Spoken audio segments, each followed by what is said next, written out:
All right. Thank you, guys. I am the Derek. And let's have a handful of comics who've been up here already. Let's do that. So, you gotta understand, it's not easy getting up here and doing this. There's a lot of stage fright involved. Now, I don't get this kind of stage fright. But I do get a different kind of stage fright. This guy knows what I'm talking about. Maybe not, he's too young. The kind of stage fright I get is when you have to pee really bad, but you can't pee. Right? Sometimes you're at a hockey game. For me, as I'm getting older, happens when I'm at home.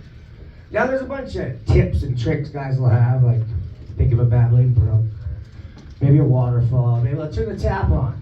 Now, my technique is a little weird. I'll admit that it's a little weird. I have to speak angry Japanese to my penis to help it go.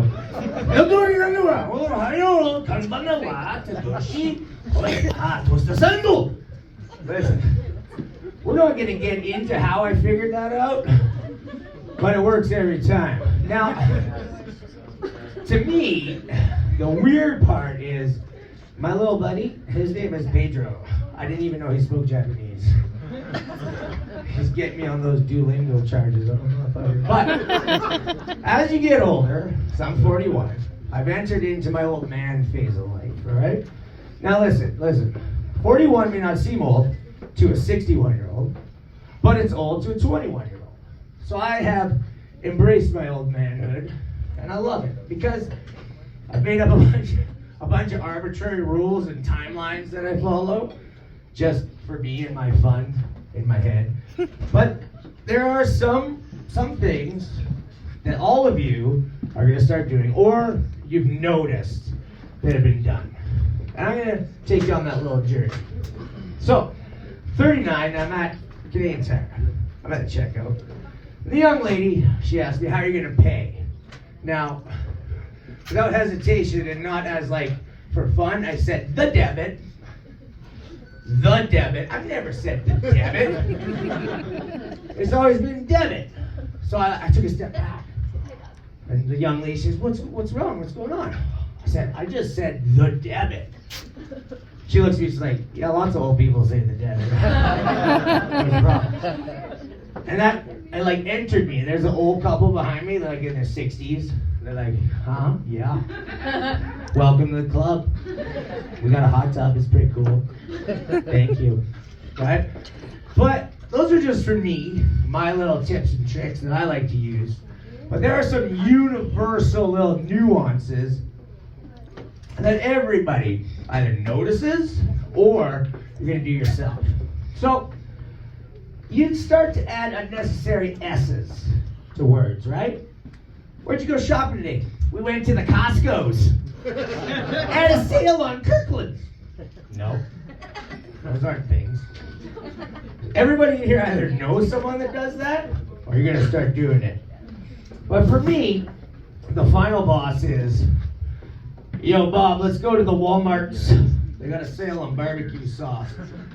When you start saying the Walmarts or Costco's, you've entered into that old manhood, and I love it.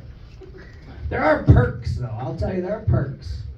One of the perks that I enjoy is what I like to call old man story time. All right? Now, I get to say things like, back when I was a kid, back in my day, now these will always precede a story I'm going to tell a youngster that has nothing to do with what you're talking about. And as fortunes do, smile. About a month ago, my neighbor kid, about 22, good kid, he comes over having a beer, and he's really excited about this truck he's rebuilding. Talking to me about, got this engine coming in, and I got this new transmission, and the tires, and the seat, and the windshield.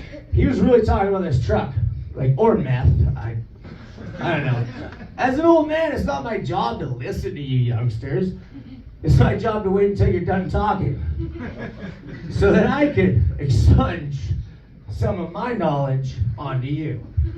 And so when he was done talking about his meth truck, whatever, I looked at him and I says, you know, when I was a kid, I didn't have fancy clothes like you guys do. Back in my day, my mom couldn't afford the expensive t-shirts I wanted. Now the t-shirts I wanted, they were called No Fear. Alright? And if you wore one of these shirts, instant street cred. You're already a badass. Well, growing up with a single mom, she couldn't afford $35 for a t-shirt. And being a zealous kid, she come home one day. She's excited. Derek, I got one of those t-shirts you really wanted. Right on. She pulls it out. So No Fear is the name brand. She got me the knockoff called No Surrender. Alright? Now what made No Fear shirts so cool, so awesome, so badass, is their slogans. Right? They had slogans like, if you're not living on the edge, you're taking up too much space. No Surrender, yeah, we had slogans. They're more like, if you're not living on the edge, couple feet back. Couple feet back's okay. Like, even a little further, that's cool. Like, you can see the edge. You don't even be right on it. So I wore those shirts to school with pride. And all the other boys have their No Fear shirts on. It's true. They had no fear kicking my ass.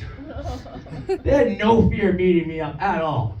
And I'll tell you, I might have cried. I might have bled. You know what I didn't do? Surrender. That's right. I didn't fucking surrender. Now I am 41, so I'm getting older, and I love the nuances. One of the things, I get to complain about fashion. I get to complain about clothes, or at least make a dialogue. Now, these dialogues usually start